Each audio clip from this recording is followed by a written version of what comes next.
ಇವಾಗ ಒಬ್ರು ಪ್ರೊಡ್ಯೂಸರ್ ಬೇಕಲ್ಲ, ಬಂಡವಾಳ ಹೂಡಬೇಕಲ್ವಾ. Planning is most important. Plan ಮಾಡ್ದಲೆ ಏನು ಮಾಡಬೇಕು. ಏನು ಎಕ್ಸಿಕ್ಯೂಟಿವ್ ಪ್ರೊಡ್ಯೂಸರ್ ಅಂದರೆ ಸರಿಯಾದ ರೀತಿಲಿ ಡೈರೆಕ್ಷನ್ ಕೊಡೋಕೆ ಮಾತ್ರ ಡೈರೆಕ್ಟರ್ ಇರೋದು. ಯಾರು ಒಬ್ಬ ಒಳ್ಳೆ ಪ್ರೊಡ್ಯೂಸರ್?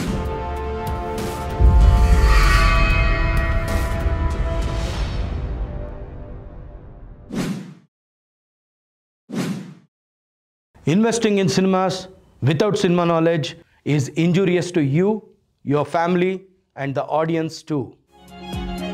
Annadata Sukhi Bhava. ಅನ್ನದಾತ ಸುಖಿ ಭವ. ಇವತ್ತು ನಾನು ಮಾತಾಡೋಕ್ಕೆ ಹೊರಟಿರೋ ಕಲೆ ಪ್ರೊಡ್ಯೂಸರ್. ಅಂದರೆ ಕತೆ ಆಯಿತು, ಡೈರೆಕ್ಟ್ರು ಫಿಕ್ಸ್ ಆಯಿತು, ಇವಾಗ ಒಬ್ಬರು ಪ್ರೊಡ್ಯೂಸರ್ ಬೇಕಲ್ಲ, ಬಂಡವಾಳ ಹೂಡಬೇಕಲ್ವಾ. ಸೊ ಪ್ರೊಡಕ್ಷನ್ ಅಂದರೆ ಏನು ಪ್ರೊಡ್ಯೂಸರ್ ಕೆಲಸ ಅನ್ನೋದನ್ನ ನಾನು ಮಾತಾಡ್ತೀನಿ.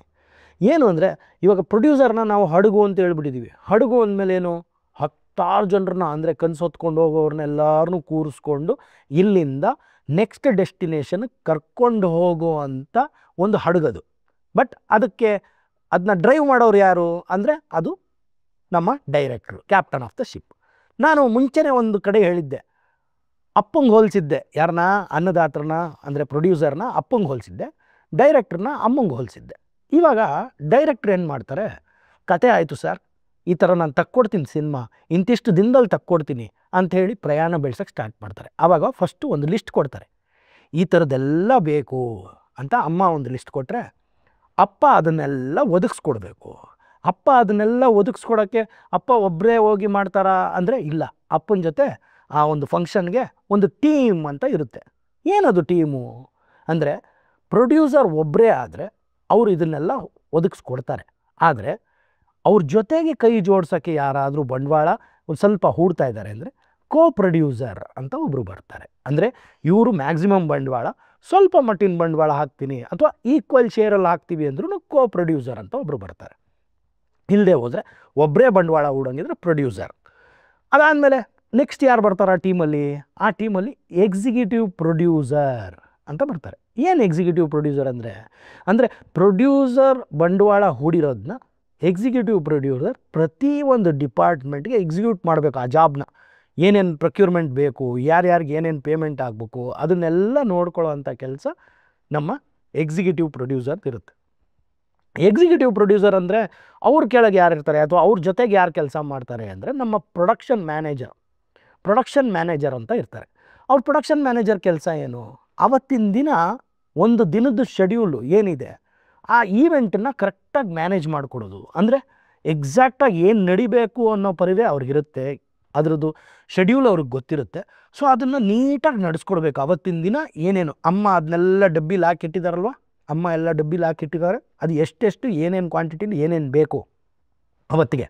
ಅಂದರೆ ಎಷ್ಟು ಯೂನಿಟ್ ಬೇಕು, ಎಷ್ಟು ಕ್ಯಾಮ್ರಾ ಬೇಕು, ಅದೆಲ್ಲ ಅವ್ರಿಗೆ ಲಿಸ್ಟ್ ಕೊಡ್ತಾರೆ. ಯಾರು? Executive producer. ಅದನ್ನೆಲ್ಲ ಒದಗಿಸ್ಕೊಡೋ ಅಂಥ ಕೆಲಸ ಆ ಸ್ಪಾಟಲ್ಲಿ, ಆ ಪ್ಲೇಸಲ್ಲಿ ಅದಿದೆಯಾ ಅನ್ನೋದನ್ನ ನಮ್ಮ ಪ್ರೊಡಕ್ಷನ್ ಮ್ಯಾನೇಜರ್ ನೋಡ್ಕೋತಾರೆ. ಪ್ಲಸ್ ಪ್ರೊಡಕ್ಷನ್ ಸೂಪರ್ವೈಸರ್ ಅಥವಾ ಅಸಿಸ್ಟೆಂಟ್ ಪ್ರೊಡಕ್ಷನ್ ಮ್ಯಾನೇಜರ್ ಅಂತ ಇರ್ತಾರೆ.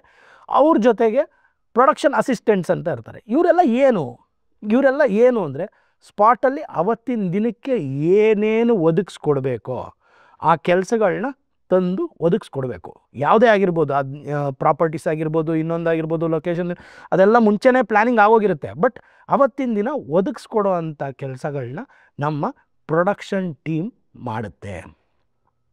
ಯಾರು ಒಬ್ಬ ಒಳ್ಳೆ ಪ್ರೊಡ್ಯೂಸರ್ ಅಂದರೆ ಅನ್ನದಾತ ಸುಖೀಭವ ಅಂತ ಈ ಕಾರ್ಯಕ್ರಮ. ಅನ್ನದಾತರನ್ನ ಸುಖವಾಗಿಡಬೇಕು ಅನ್ನೋದು ಒಂದು ಉದ್ದೇಶ. ಅದರಿಂದ ಇಷ್ಟು ಡೆಪ್ತಲ್ಲಿ ಹೇಳ್ತಾ ಇದ್ದೀನಿ. ಏನು ಅಂದರೆ ಒಳ್ಳೆ ಪ್ರೊಡ್ಯೂಸರ್ ಅಂದರೆ ಯಾರು ಅಂದರೆ, ಈಗ ಸಿನಿಮಾ ಅವತ್ತಿನ ದಿನ ಶೂಟ್ ಆಗೋಕ್ಕೆ ಏನೆಲ್ಲ ಬೇಕು ಅನ್ನೋದನ್ನ ಲಿಸ್ಟೆಲ್ಲ ರೆಡಿ ಮಾಡಿರ್ತೀರ. ಪ್ಲ್ಯಾನಿಂಗ್ ಹಂತದಲ್ಲೇ ಎಲ್ಲ ರೆಡಿ ಮಾಡಿರ್ತೀರ.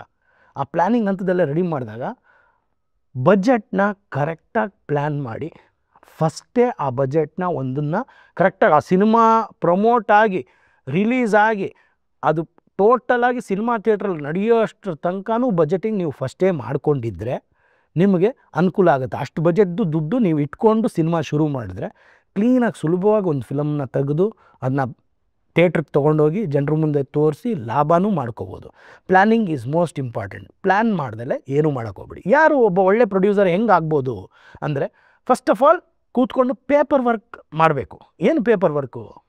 ಏನೇನು ಇವರಿಗೆ ಬೇಕು, ಏನೇನು ಬೇಕು ಅಂತ ಹೇಳಿದ್ದಾರೆ, ಏನು ಎಕ್ವಿಪ್ಮೆಂಟ್ ಬೇಕು ಅಂತ ಹೇಳಿದ್ದಾರೆ, ಏನು ಪ್ರಾಪರ್ಟೀಸ್ ಬೇಕು ಅಂತ ಹೇಳಿದ್ದಾರೆ, ಅದಕ್ಕೆಲ್ಲ ಬಜೆಟ್ಟು ನಿಮ್ಮ ಟೀಮ್ ಜೊತೆ ಕೂತ್ಕೊಂಡು ಮಾಡಾದಮೇಲೆ ಆ ಪರ್ಟಿಕ್ಯುಲರ್ನ ಬಜೆಟ್ನ ಇಟ್ಕೊಂಡು ಅವತ್ತಿನ ದಿನ ಒದಗಿಸ್ಬೇಕಾಗಿರೋದನ್ನ ಅವತ್ತಿನ ದಿನಾನೇ ಹುಡುಕಾಟ ಮಾಡ್ಕೊಂಡು ಹೋಗೋದ್ರ ಬದಲು ಒಂದಷ್ಟು ಪ್ರಿಯರ್ ಪೀರಿಯಡಲ್ಲಿ ಏನೇನನ್ನು ಒದಗಿಸ್ಕೋಬೇಕು ಅದನ್ನೆಲ್ಲ ತಂದು ಫಸ್ಟೇ ಕ್ಲಿಯರ್ ಮಾಡ್ಕೊಂಡು ಇಟ್ಕೊಂಡು ಎಲ್ಲರ ಜೊತೆಯೂ ಕರೆಕ್ಟಾಗಿ ಅಗ್ರಿಮೆಂಟ್ಗಳು ಹಾಕ್ಕೊಂಡು ಎಲ್ಲರ ಜೊತೆಯೂ ಕರೆಕ್ಟಾಗಿ ಶೆಡ್ಯೂಲಿಂಗ್ ಮಾಡಿಕೊಂಡು ಆ ಡೇಟ್ಸ್ ಕೊಟ್ಟು ಎಲ್ಲರಿಗೂ ಇಂಥ ಡೇನಲ್ಲಿ ಇಂಥ ಕೆಲಸ ನಡಿಬೇಕು ಅನ್ನೋ ಟೈಮ್ ಟೇಬಲ್ನ ಹಾಕುವಂಥ ಒಂದು ಅಭ್ಯಾಸನ ಇಟ್ಕೊಂಡು ಮುಂದಕ್ಕೆ ಹೋದರೆ ಒಳ್ಳೆ ಸಿನಿಮಾನೂ ಪ್ರೊಡ್ಯೂಸ್ ಮಾಡ್ಬೋದು, ಲಾಭನೂ ಗಳಿಸ್ಬೋದು. ಆದ್ದರಿಂದ ಆ ಹಡಗು ಸರಿ ಇರಬೇಕಲ್ಲ. ಫಸ್ಟ್ ಆಫ್ ಆಲು ಆ ಹಡಗಲ್ಲಿರೋವಂಥವ್ರು ಇವರು ಯಾರು? ಎಕ್ಸಿಕ್ಯೂಟಿವ್ ಪ್ರೊಡ್ಯೂಸರು, ನಾನು ಹೇಳ್ದಂಗೆ ಪ್ರೊಡಕ್ಷನ್ ಮ್ಯಾನೇಜರು, ಅಸಿಸ್ಟೆಂಟ್ ಮ್ಯಾನೇಜರ್ ಅಥವಾ ಸೂಪರ್ವೈಸರ್ ಅನ್ನೋರು, ಮತ್ತು ಪ್ರೊಡಕ್ಷನ್ ಅಸಿಸ್ಟೆಂಟ್ಸ್ ಅನ್ನೋರು. ಇವರು ಆ ಹಡಗನ್ನು ಸರಿಯಾದ ರೀತಿಲಿ ಡೈರೆಕ್ಷನ್ ಕೊಡೋಕ್ಕೆ ಮಾತ್ರ ಡೈರೆಕ್ಟ್ರ್ ಇರೋದು, ಸರಿಯಾದ ರೀತಿಯಲ್ಲಿ ಮೇಂಟೈನ್ ಮಾಡ್ಕೊಂಡು ಹೋಗೋಕ್ಕೆ ಇವರೆಲ್ಲ ಸಹಾಯ ಆಗ್ತಾರೆ. ಯಾಕೆಂದರೆ ಇವರೆಲ್ಲ ಇದ್ದಾಗ ಡೈರೆಕ್ಟ್ರ್ ಏನು ಮಾಡ್ತಾನೆ, ಅವನ ವಿಷನ್ ಏನಿದೆ, ಡೆಸ್ಟಿನೇಷನ್ ರೀಚ್ ಮಾಡಿಸೋದು ಹೆಂಗೆ, ಯಾವ ಡೈರೆಕ್ಷನಲ್ಲಿ ಹೋಗಬೇಕು ಅಂತ ಡೈರೆಕ್ಟ್ರ್ ಕರ್ಕೊಂಡು ಹೋಗ್ತಾನೆ. ಬಟ್ ಅದನ್ನ ಮೇಂಟೆನೆನ್ಸ್ ಆಫ್ ದ ಹಡಗನ್ನು ಮೇಂಟೈನ್ ಮಾಡಬೇಕಲ್ಲ. ಎಲ್ಲರನ್ನೂ ಹೊತ್ಕೊಂಡು ಹೋಗೋ ಕೆಪಾಸಿಟಿ, ಎಲ್ಲರನ್ನೂ ಹೊತ್ಕೊಂಡು ಅಲ್ಲಿಗೆ ಕರ್ಕೊಂಡೋಗಿ ಅವ್ರ ಕನಸು ಸಾಕಾರ ಮಾಡ್ಕೊಳ್ಳೋವಂಥ ಕೆಪಾಸಿಟಿನ ಒಬ್ಬ ಹಡಗು ಮಾಡಬೇಕು ಅಂದರೆ ಆ ಹಡಗಲ್ಲಿರೋವಂಥ ಇವರು ತುಂಬ ಕ್ಲೀನಾಗಿ ಅಚ್ಚುಕಟ್ಟಾಗಿ ಕೆಲಸ ಮಾಡಿದ್ರೆ ಒಂದು ಸಿನಿಮಾ ಅದ್ಭುತವಾಗಿ ಬಂದು ತೆರೆ ಮೇಲೆ ಬಿದ್ದು ಜನ ನೋಡಿ ನಮ್ಮ ಅನ್ನದಾತರು ಲಾಭ ಮಾಡ್ತಾರೆ ಅನ್ನೋದು ಈ ಕ್ರಾಫ್ಟಿನ ಬಗ್ಗೆ ನಾನು ಹೇಳಕ್ಕೆ ಬಂದಿರೋಂಥ ಮಾತು. ಮುಂದಿನ ಕ್ರಾಫ್ಟ್ ಯಾವುದು ಅಂತ ಅಂದರೆ, ಮುಂದಿನ ಕ್ರಾಫ್ಟು ಮೋಸ್ಟ್ ಇಂಪಾರ್ಟೆಂಟ್ ಅಂತ ಹೇಳೋದಿಲ್ಲ, ಎಲ್ಲನೂ ಇಂಪಾರ್ಟೆಂಟೇ ಅಂತ ನಾನು ಹೇಳಿದ್ದೀನಿ ಮುಂಚೆಯಿಂದನೂ. ಮುಂದಿನ ಕ್ರಾಫ್ಟ್ ಏನು ಅಂದರೆ ಫೇಸ್ ಆಫ್ ದ ಸಿನಿಮಾ. ಯಾರು ಫೇಸ್ ಆಫ್ ದ ಸಿನಿಮಾ ಅಂದರೆ ಆರ್ಟಿಸ್ಟ್ಗಳು. ಆಮೇಲೆ ಆ ಆರ್ಟಿಸ್ಟ್ಗಳನ್ನ ಕಾಸ್ಟ್ ಮಾಡೋರು. Casting is the next craft. Cast and casting is the next craft which I am going to talk. ಅಲ್ಲಿ ತನಕ ಕುತೂಹಲದಿಂದ ಕಾಯ್ತಾ ಇರಿ. ನಾನು ನಿಮ್ಮ ಮುಂದೆ ನೆಕ್ಸ್ಟ್ ಎಪಿಸೋಡಲ್ಲಿ ಬರ್ತೀನಿ. ನಮಸ್ಕಾರ.